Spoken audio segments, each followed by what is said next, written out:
The galaxy screams, an unending roar of psychic pain. The Crimson King has returned, and with him his cursed progeny. From the roiling bowels of the warp, the planet of the sorcerers has vomited forth into real space. The blood of our brothers calls for vengeance. Magnus the Red, sorcerer king of Prospero, seeks to bring about the ruination of mankind. The insults and injuries wrought upon us at Fenris will not go unpunished. We must halt this ritual of the damned. His every breath is an act of mockery. We will have our revenge.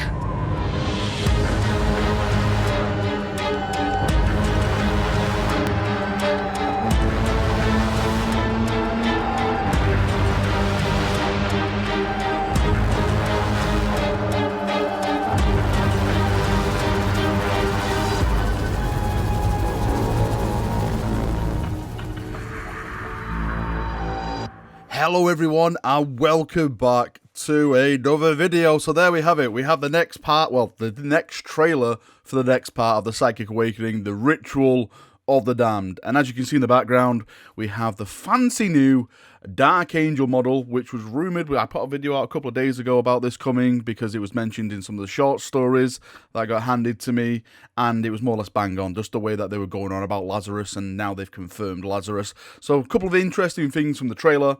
Magnus, the Crimson King, has returned. It's nice to see a Primarch actually doing things, since the Primarchs are such big, massive, beastly things in the galaxy, and they have kind of been silent. Like, Mortarian's been silent, Magnus has been silent. We know Gilliman's really getting stuck in. He's getting involved with the whole, conquering worlds, taking everything back in the Imperium's glorious name. But when it comes to the traitor Primarchs, they have been silent. So this is a nice indication now on where they're going to be going, and hopefully they're going to be getting involved a lot more. And maybe,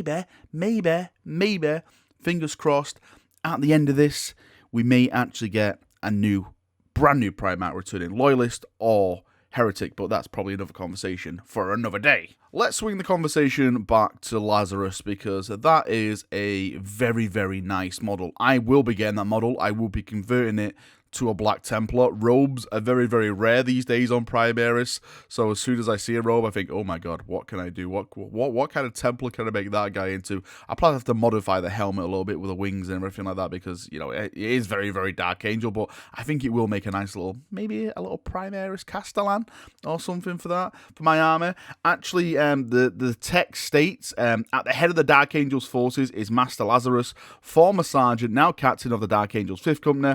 For those of you who remember the Wrath of Magnus, Lazarus was laid low by a fell sorcerer of the Thousand Suns, reborn as the first Primaris Space Marine of the Inner Circle. He's back with a dark vengeance and an even deeper hatred for Psychers. So he's kind of like a Black Templar, so, I won't be losing that much when it comes to converting the model. Fighting alongside the Dark Angels are the Sons of Titan, whose prognosticators have foreseen the future of evil doings on the twin homeworld of the Thousand Suns. All of this will be covered in the next installment of the Psychic Awakening, which also contains rules for all 3 of these factions. So, like we said before, this is going to feature the Thousand Suns, the Grey Knights, and the Dark Angels. They'll get the rules, they'll get, new things in there for them to use, stratagems, all that kind of stuff that we come to expect in these books. It actually, again, it goes into more information. It says, for the Dark Angels, this book brings the chapter into line with recent Space Marine updates, and also includes lots of juicy new rules content, especially for the Deathwing and the Raven Wing commanders. That's interesting. It says, for the Grey Knights, gets plenty of new tricks too, including a particularly powerful new ability called Masters of the Warp, which rewards you for taking a dedicated army of Grey Knights, channeling a specific aspect of the Warp to provide an army ride bonus. That sounds like the Doctrines, like Devastating Doctrine and stuff like that, but more warper. So, that's going to be interesting to see. I wonder if they're going to have something like a Devastated Doctrine, which I absolutely love, but in Warp format, where you just blow everything off the board. And finally, for the Thousand Suns can now dedicate their sorcerer to one of 9 cults of the Legion, a callback to their arcane ancient roots of fallen Prospero, providing them with a plethora of new tactical options. And it says we'll have more news for the book closer to its release. So that's really, really nice. A lot of new rules in there. Again, it all depends if these are good or they're going to be like a light version of the rules, because the last book that we had with the Black Templars, I was kind of let down with the stuff that they had in there. Well, it was more let down with the lore. The lore was really, really few and far between. So hopefully, since that there's not a lot of stuff in this book, because the last book had a lot of stuff. It had like all the chaos ones, and it had the loyalist stuff in there as well. So hopefully, since this has not got a lot in there, we'll get a more dedicated rule sets for these three armies. But whatever happens, I'm looking forward to it, and hopefully they'll be releasing a lot more information in the weeks to come. Now, just before we go into the next set of stuff that's in this article as well, but it's all about Dark Vengeance, so I just want to go over that briefly. I just want to talk about actual Lazarus as a model. A lot of us, myself included, thought that this was the time for Azrael to shine, but as I said in my previous video a couple of days ago, the short stories, which is not come out, well, one of them's come out, The Piercing Eyes, but the next one I expect to come out hopefully sometime today. That features Lazarus in there, and it actually states that Azrael sent Lazarus to this system. So from reading that, I knew that Azrael wasn't going to be involved. Hopefully, maybe in the future sometime, maybe when 9th edition drops, that's rumoured to be coming out next year sometime.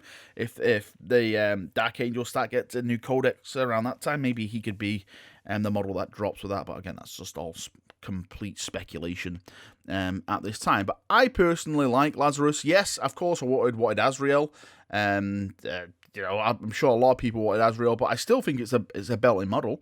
I still think it's banging. I love it. I love the pose of it. I like his head. I love faces.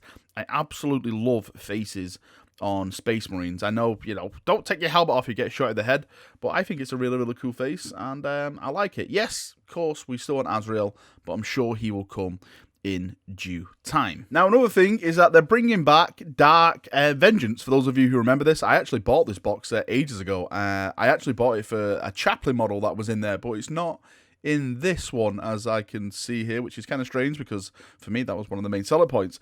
So it says, to celebrate the arrival of the Dark Angels into the Psychic Awakening, the models from the Dark Vengeance box set are back via our made-to-order service for 1 week only.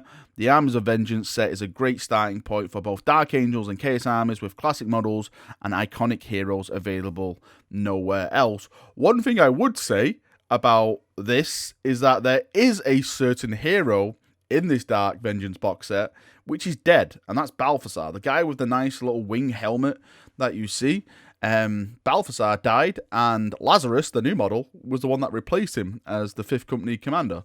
So I find that kind of odd that they put him in there and they didn't put the chaplain in there. I wonder if just GW just forgot, or maybe they just don't care, or maybe just think, hey, it's still a cool model, you could just use it as something else when it comes to Dark Angels. But there we go. If you're a Dark Angel fan and you missed out on this on the first time, then this is your chance to get it for a second time. But all in all, for me, I think Lazarus is the main talking point of today, and of course the trailer as well. I think the trailer was very, very nice as usual. Again, it didn't give too much away, it just basically put the context of the story.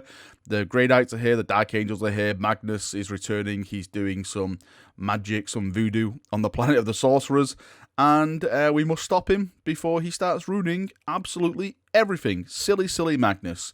You absolutely know nothing, and you ruined the Great Crusade. It was all, for me, it was all, Magnus was at fault for everything, because he should have known better, and he's an absolute noob. Now, just briefly before I end the video, I just want to go over something which came out last night on Twitter, is that Duncan Rhodes, Tooth and Coats, the master, the legend that is, has announced that he's leaving Games Workshop. I just want to say, from me, Duncan, thank you for your service. You have been fantastic. You learnt me so many techniques watching you, the tutorials, the tips, everything that you did brought a lot of joy, not only to me, but I'm sure to a lot of people in the Warhammer community. I don't know where you're going to go from here. I don't know what your next job's going to be, but I wish you all the luck, all the success, all the happiness, and I hope you, whatever you do, you absolutely smash it out the park, and you just, you know, you keep bringing people happiness, because you're awesome. Thanks, mate. Thanks for everything.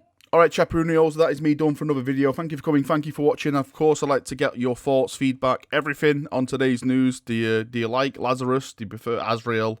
Of course, leave it down in the comment section and we'll have a nice little discussion about it down there. I want to say thank you for a great year once again. I hope everyone has a great Christmas. I hope you got all the glorious models that you wanted. This is going to be it now for me when it comes to content for the year.